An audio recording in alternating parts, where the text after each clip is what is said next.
What's up, guys? Wanted to do a video on something I've seen recently making the waves on the internet, on the YouTubes. The Walmart special Swiss Tech Doppelt Barlow, two-bladed Barlow knife. I seen this thing. It seemed really popular of late, and it's very reasonably priced, being that it's from Walmart. This is my first experience with Swiss Tech, but would you look at that? Very nice. All blacked out, which is a new one for me. But being that I love Barlows, and being that I love the design of this knife too, which really stuck out to me. So this is, I think, I'm not sure if I've heard many people talk about this, but the Graves and Cutlery 77 Yankee Barlow, which was an SFO for GEC put out by Mike Latham at Collector Knives. We've got a bunch of those. Those are, in my opinion, the greatest pocket knife ever to be devised and put into production. Maybe I'm biased, but I absolutely love those knives. So I have single blade and double blade versions of that. I have to say, I'm more partial to the single bladed variants, but when I saw this, I thought to myself, oh, that looks kind of similar, especially when Latham put out, as many of you know, he kind of like took the GEC product, which arguably he designed, as his SFO, special factory order, and then he went to Lion Steel. I don't know if he went to Lion Steel because GEC's their production was slower than he would have liked, or maybe GEC obviously doesn't do modern stuff though. They do their traditional game and they're awesome at it, so no complaints. But maybe, I don't know, maybe it was like a combination of GEC production, him not being able to get out as many Barlows as he wanted to, or the modern materials that Lion Steel uses. Maybe it was a little combination of both there. I don't know. But when he went to, I forget what they're called, because each of them have like different names. But he went to Lion Steel and made them in Italy and then brought them back over here and sold them on his website. And they were really cool. Definitely more modern materials, like maybe like M390 steel, stuff like maybe some powdered steels, I forget. But then like modern handled materials too. Like instead of bone, be like like titanium or carbon fiber, stuff like that. So anyway, when I saw this, I was reminded not only of the GEC 77 Yankee Barlow, but I was reminded of Latham's productions with Lion Steel making similar type Barlows. They really look similar. In fact, what I should do in another video is bring all those out. A 77 and then a Lion Steel and then put it next to this, because they're pretty similar. And even the specs. This is a 3 3/4 inches, I believe, from end to end. And not that, the pattern itself Latham didn't create, because it's just a Barlow. But I think that it is, from a historical perspective, I think this is definitely not a large Barlow, but it's a bigger Barlow than what is typically seen in the past. I think that Tom's Choice 15 Barlow from GEC was more reminiscent of what was historically seen, right? Like 3.5 inches end to end. This is 3 3/4, a little bit bigger. In my opinion, it's perfect. This thing is perfect. It's still pocketable. You kind of just forget you have it, but it's just you can get more meat around it when you need to use it. So I just like it. Anyway, so the Doppelt. From my understanding, Doppelt means double. So being this is a two-bladed knife, I guess that makes sense. First time with Swiss Tech, as I said, and from the reviews on YouTube that I saw, and just given the price, I thought, why not?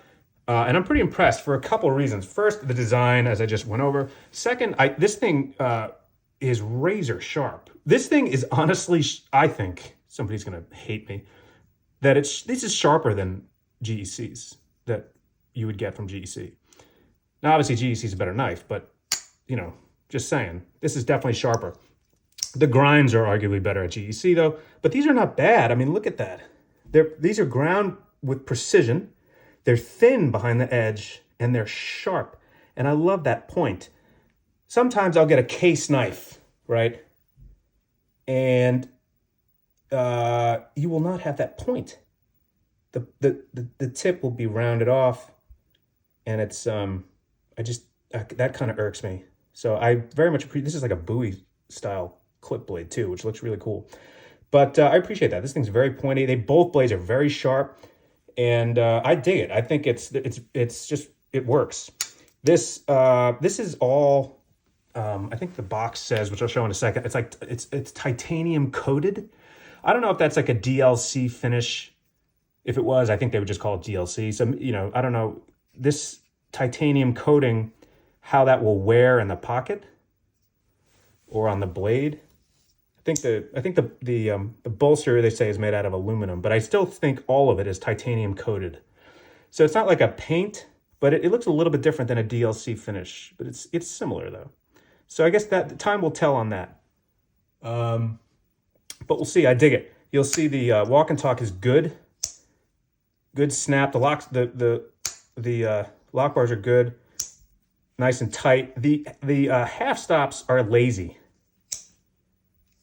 You see, and that's because the tang is radiused, which I don't know why they do that.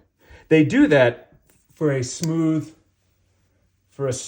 finish, like where, not a smooth finish, like a smooth roll kind of, as you open it. Like a lot of my knives that have rounded tangs, you know, there's really no half stop there, which makes sense if you don't want a half stop. But with this, like they clearly went for a half stop. See, but it's just lazy. So I you know, that's, if I had a gripe, maybe that's a gripe, but it's not that big of a deal. I just like so in other words, make that tang either fully rounded or squared off 90 degrees. So if you want a half stop, you get a half stop. Or, you know, if you don't, then just make the thing radiused so it's like just glides kind of open. But I'll say the action is really nice. You can see, if you look ever so slightly, you can see washers in there. I don't know if you can see that, but they look like phosphor bronze washers in there. So it's very smooth. So I dig it. I also like the carbon fiber, like these chipped carbon fiber scales, very nice. Centering is good, really good. And the back springs are nice. I mean, they're it's like consistently inconsistent here, which I think is okay. Again, especially for the price. Usually I'm a stickler on back springs, but I think overall this looks really good. Carbon fiber spacers there too is cool. I think overall it's really nice. I think they did a good job. I'll report back with it when I use it and kind of throw it in my pocket, see how this titanium coating works. Here's the box. Not a big box guy, but there it is nonetheless. And it's like a magnetic closure, which is pretty good. It's like it's nice enough to make me think twice about throwing away. But I just don't really have a use for it, so I don't know. I have to think about that. But very nice. Timeless style and versatility. Marbled carbon fiber. Interesting. Okay, and there are all the specs. Does it say, where is the, it just has overall length. I'm pretty sure the closed length on this thing is exactly 3 3/4. So anyway. Yeah, you did some math there. I think pretty quickly you could figure that out. Yep. Okay. So it's pretty nice. I will report back, but I wanted to show it off. I was so happy to see it was really making a lot of waves, and I think for good reason, especially, as I say, considering the price, considering the design. I think they did a really nice job. This is the sheep's foot here. I should have said this is a sheep's foot, and that's a clip.